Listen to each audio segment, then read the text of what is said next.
मन तन जबे अस्वस्थ होवे, ना वैद मिले ना पीर। चित्रकूट रज माथे पर, मने जाप लियो रघुवीर।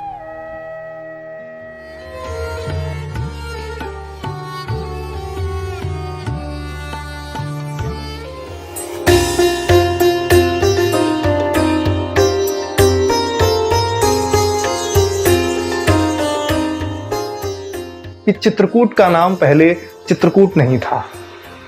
जी हाँ, चित्रकूट का नाम था छत्रपति साहू जी महाराज नगर।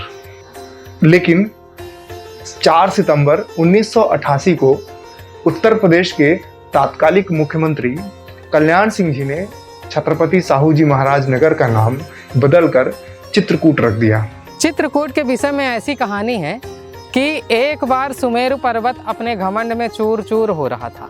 तब वायु देवता ने बाढ़ संधान किया और उस बाढ़ संधान का परिणाम यह हुआ कि सुमेरु पर्वत का मस्तक अर्थात शिखर उड़ गया। और उस स्थिति में वहाँ पर उन्हें ज्ञात हुआ कि चित्रकेतु नाम के महर्षि तपस्या कर रहे थे।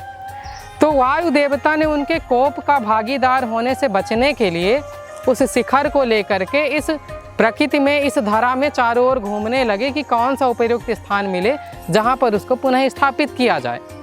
तब वायु देवता ने उस चित्रकेतु जी ऋषि के सहित सुमेरु पर्वत के शिखर को वहाँ से ले आकर के चित्रकूट के पर्वत में स्थापित कर दिया। और तब से इस चित्रकेतु ऋषि के कारण इस पर्वत का नाम भी चित्रकूट पड़ गया।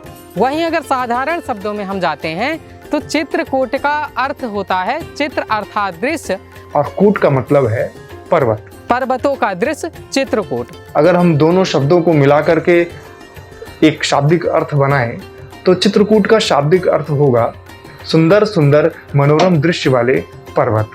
और वाकई में अगर आप चित्रकूट जाते हैं तो आपको घूम करके बिल्कुल ये जो शब्द हैं चित्र और कूट यानी कि चित्रकूट, ये शब्द का चरितार्थ पूरी तरह से होंगे। और आप वहाँ जब घूम रहे होंगे तो आपको ऐसा महसूस होगा कि आप यहाँ 1 दिन नहीं, 2 दिन नहीं, 3 दिन नहीं, 4 दिन नहीं, शायद जन्मों बिता दें। इसीलिए भगवान राम यहाँ 11 वर्ष रह गए।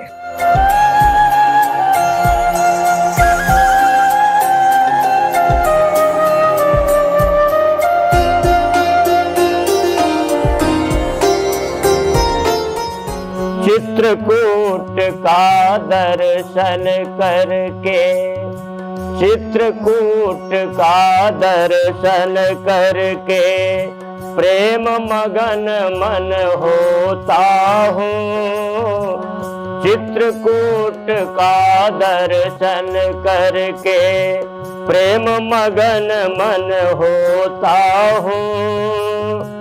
मंदाकिनी के पावन जल से निज पापों को धोता हूँ, निज पापों को धोता हूँ।